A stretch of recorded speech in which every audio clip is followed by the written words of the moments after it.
దేవా, నేను నీతో 2 మనవులు చేసుకొనుచున్నాను. నేను చనిపోకముందు వాటిని నాకు అనుగ్రహింపుము. వ్యర్థమైన వాటిని, అబద్ధములను నాకు దూరముగా ఉంచుము. పేదరికమునైనను ఐశ్వర్యమునైనను నాకు దయచేయకుము. తగినంత ఆహారము నాకు అనుగ్రహింపుము.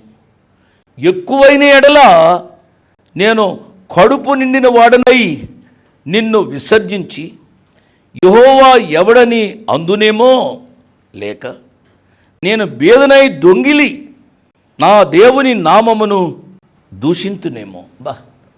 ఎంత చక్కటి మాటలండి.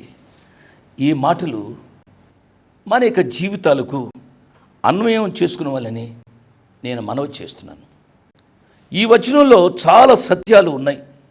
ఆయన 2 మనవులు చేస్తున్నాడు. వాటిని చనిపోకముందు నాకు అనుగ్రహించు అని ఆయన విజ్ఞాపన చేస్తున్నాడు. 1, వ్యర్థమైన వాటిని, అబద్ధములను నాకు దూరముగా ఉంచుము. మనము ఎన్ని వ్యర్థమైన మాటలు మాట్లాడుతూ ఉంటాం. ఆలోచించాలి. పనికి రాని మాటలు, ఒకవేళ ఇతరులను కవ్వించి నవ్వించే మాటలు కావచ్చు.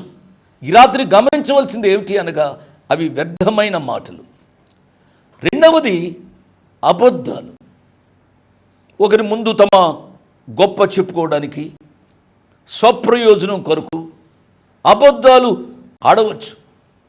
ఎంతోమంది మగబిడ్డలు అబద్ధాలు చెప్పి అది చదివాను, ఇది చదివాను, అది చేస్తున్నాను, ఇది చేస్తున్నాను అని చెప్పి ఆడపిల్లలను మోసం చేసి పెళ్లి చేసుకుని ఎంతో నష్టాన్ని బిడ్డలకు తెచ్చిపెడుతున్న వారిని చూస్తున్నాం.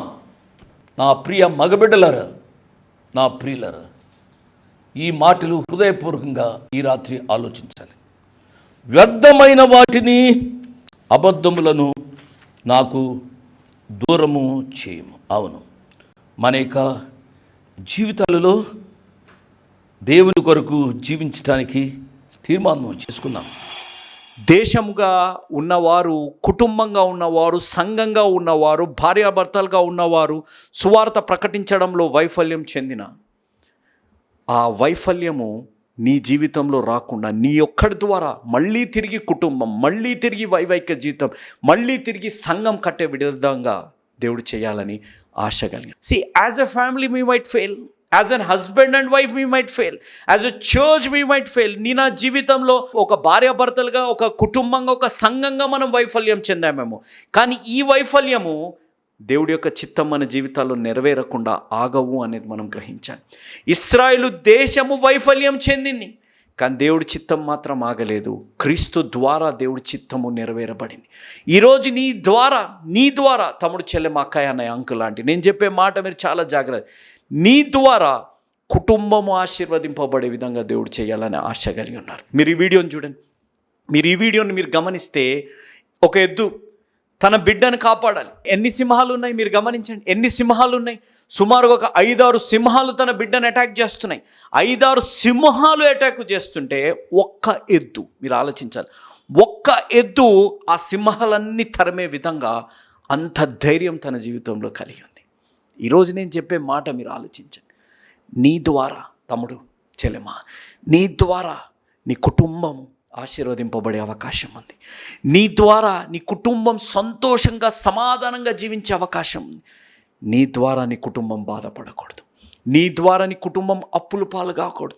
నీ ద్వారా నీ వైవాహిక జీవితం పాడు కాకూడదు. ఈ వీడియోలో మీరు గమనించండి. సింహాలు వెంటబడుతుంటే ఒక్క ఎద్దు తన బిడ్డను ఎంత గొప్ప రీతిలో కాపాడుతుంది. ఈరోజు నీ జీవితంలో, నా జీవితంలో ఆలోచించాలి. ఆ ఒక్కరి యేసు ప్రభువారు అనేది మనం గమనించాలి.